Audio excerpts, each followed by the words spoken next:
Nvidia is the most valuable company in the world. Its H100 GPU, the one that trains the latest GPT-4 and successor models, costs between $30,000 and $40,000. But inside that GPU, the most critical component is not made by Nvidia, not by TSMC, which assembles it either. It is made by a Korean company almost no one outside the industry knows, SK Hynix.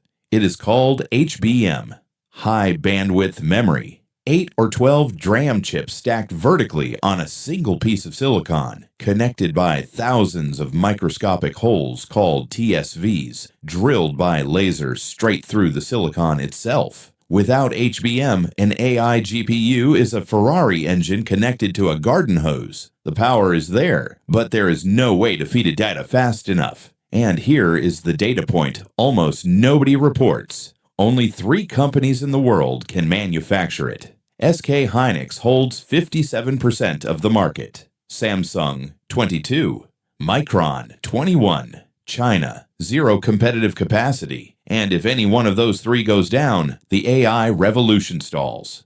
To understand why HBM is so critical, you have to see what it replaced. Traditional GPU memory is called GDDR. The 6th generation GDDR6X delivers around 1 terabyte per second of bandwidth on a top-end gaming card. It is fast, but the chips sit next to the processor, connected by copper traces on the board, which limits how many you can place before the signal degrades. HBM breaks that physical limit with a simple and brutal idea. Instead of placing memory chips next to the processor, stack them on top of each other like floors of a building. Each floor is a DRAM chip. Between floor and floor pass thousands of microscopic vertical wires called through-silicon vias, TSVs. These channels go straight through the silicon, like elevators in a skyscraper. The result, one single HBM3E stack delivers over 1 terabyte per second. HBM4, in mass production since February 2026 by SK Hynix, reaches up to 2 terabytes per second per stack. An Nvidia B200 GPU can carry 8 stacks,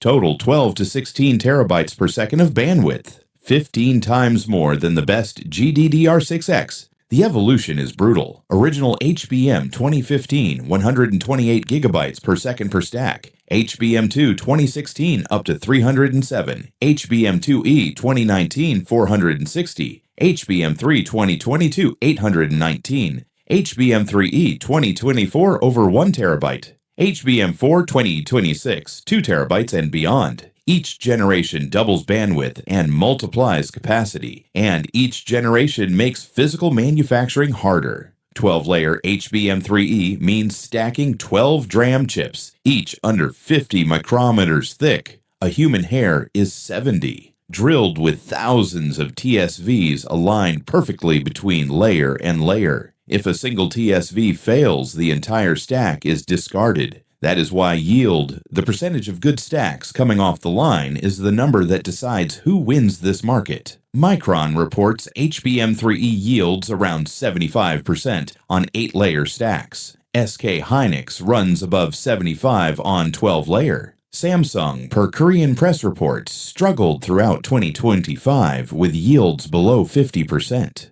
Whoever loses the yield loses the market. But HBM alone is useless. It has to be glued to the processor. And here enters another company, TSMC. The Nvidia GPU, the logic die, is manufactured in Taiwan on a 4-nanometer process. The HBM stacks in Korea or the United States. Then both pieces travel to TSMC to a specific line called CoWoS, chip on wafer on substrate, where they are assembled on a silicon interposer, a cracker-sized sheet that connects them with tens of thousands of microscopic traces. Without CoWoS, there is no final product, and TSMC's CoWoS capacity is the second AI bottleneck. In 2024, Nvidia was fighting Apple, AMD, and Broadcom for CoWoS wafers. TSMC doubled CoWoS capacity every 12 months, and even that was not enough. By 2026, some 75,000 monthly CoWoS wafers are projected, already sold. This is the hidden physical reality of the AI boom.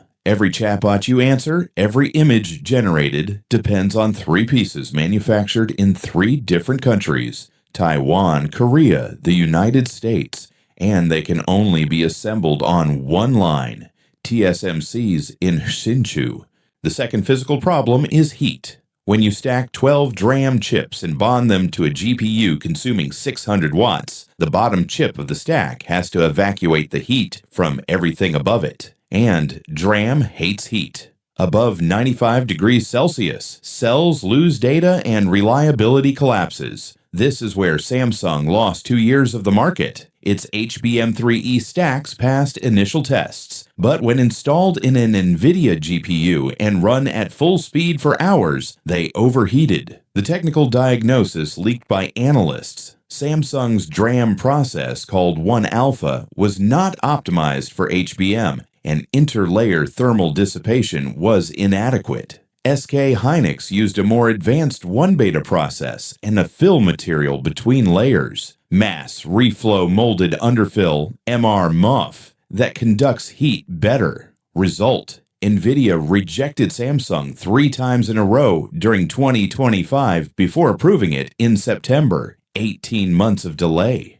Meanwhile, SK Hynix sold every chip it produced and reported its entire capacity was committed through 2027. Heat decided who won AI, and here's the economic data that changes everything. A 12-layer HBM3E stack with 36 gigabytes costs Nvidia between $500 and $650. An H200 GPU carries 6 stacks, a B200 8.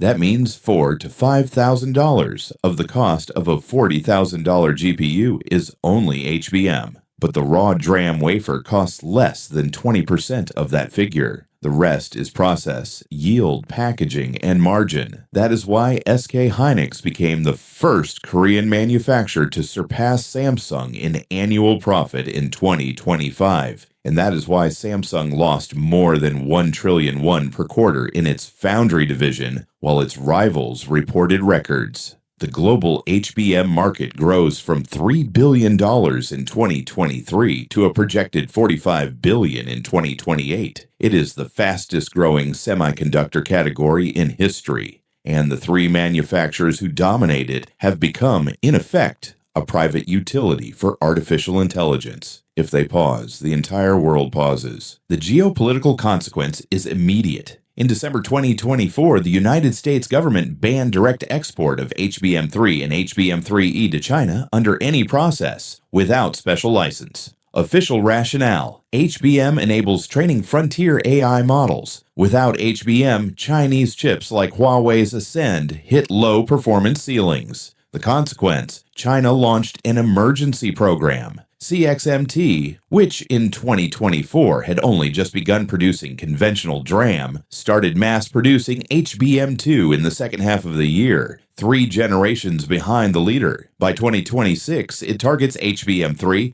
and by 2027, HBM3E. The gap closes, but slowly. Meanwhile, throughout 2024 and 2025, several Taiwanese companies were accused of a workaround, gluing Samsung HBM onto Simple Logic dies and shipping them to China, where they were separated, and the HBM was reused. Semi-Analysis reports the loophole has now been closed. This is the new Cold War of silicon. It is no longer just who manufactures chips, but who manufactures the memory that feeds them.